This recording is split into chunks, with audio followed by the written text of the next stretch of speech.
ను బుజ్జి, చిట్టి, కన్న అని ఎలాగైతే ప్రేమతో పిలుస్తామో అలాగే అప్పట్లో అయోధ్యలో చిన్న పిల్లలని లల్లా అని పిలిచేవారట.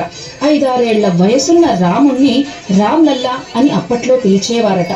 దాన్నే తులసీదాస్ తన రామచరిత మానస్లో వర్ణించారు. అందుకే రామ్ లల్లా అని పిలుస్తారు. కావున 500 సంవత్సరాల తరువాత రామ్ లల్లా అదే మన బాలరాముడు మన అందరికీ దర్శనమిచ్చారు. ఈ రామ్ లల్లా కోసం మా ఈ చిన్ని నృత్య ప్రదర్శన. జై శ్రీరామ్. రామా శ్రీరామ అయోధ్య రామ బాలరామ ఇన్ని సంవత్సరాలకి తిరిగి వస్తున్నావా?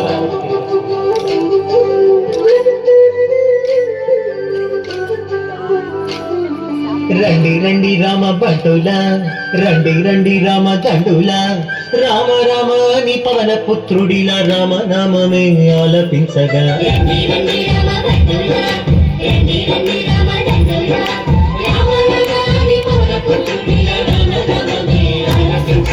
అందరి వాడయ్య అయోధ్య రాముడు ఆరాధ్య దేవుడయ్యా, మన అందరి వాడయ్య మన రాముడు మందిరానికి వస్తున్నాడయ్యా. మన బాలరాముడు కదలి వచ్చినాడయ్యా, అందరి రామయ్య అందాల రామయ్య కొలువు తీరినాడయ్యా.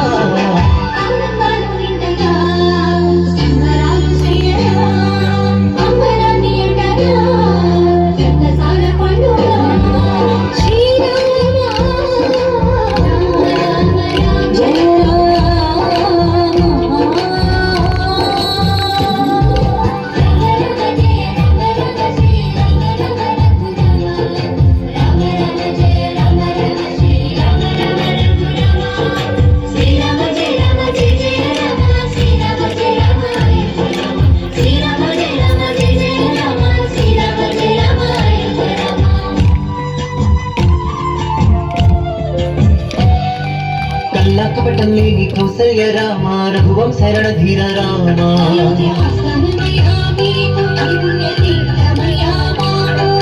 నిందైన వ్యక్తిత్వం నీవేగా దస్యమిన వంశ కిల కుణవి రామ.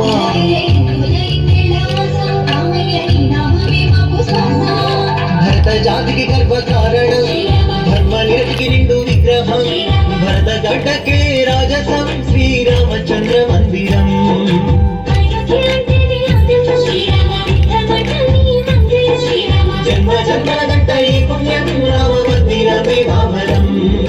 రండి రండి రామ భటులా, రండి రండి రామ దండులా, రామ రామ అని పవన పుత్రుడిలా రామ నామమే ఆలపించగా.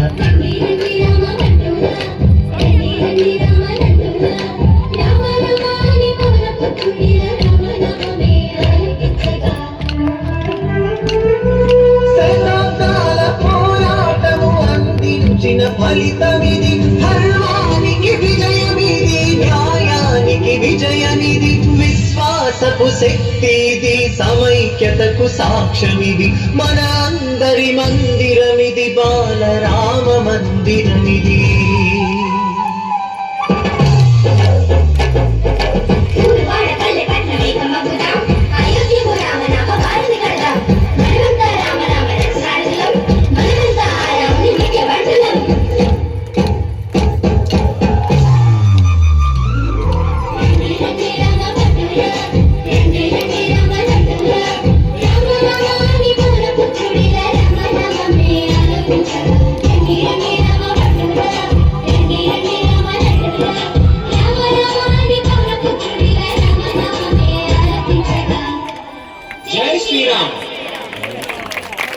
జై శ్రీరామ్.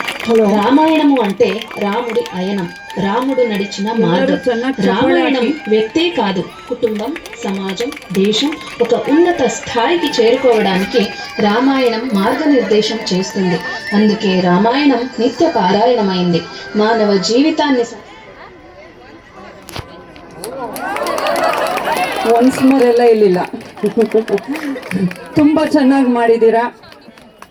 ವಾಸವಿ ವನಿತಾ ಮಂಡಳಿ ಪಾವಗಡ ಇವರಿಗೆ ನಮ್ಮ ಟ್ರಸ್ಟ್ನ ವತಿಯಿಂದ ಅನಂತ ಹೃದಯಪೂರ್ವಕ ವಂದನೆಗಳು.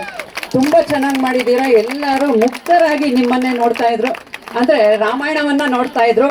ರಾಮ ಹುಟ್ಟಿದಾಗ್ಲಿಂದ ಆಮೇಲೆ ಲವಕುಶ ಬಂದು ಅವರ ಪಟ್ಟಾಭಿಷೇಕ ಪೂರ್ತಿ ರಾಮಾಯಣವನ್ನ ನಮಗೆ ಅರ್ಧ ಗಂಟೆಯಲ್ಲಿ ತೋರಿಸಿದ್ದಾರೆ. ಚೆನ್ನಾಗಿತ್ತಲ್ವಾ? ಒಂದ್ಸಲ ಕ್ಲಾಪ್ಸ್. ಇದು ದೊಡ್ಡ ಬಹುಮಾನ ನಿಮ್ಗೆ ಎಲ್ಲ. ನಮ್ಮ ಟ್ರಸ್ಟ್ನ ವತಿಯಿಂದ ಕಿರುಕಾಣಿಕೆಯನ್ನ ತಗೊಳ್ಬೇಕು.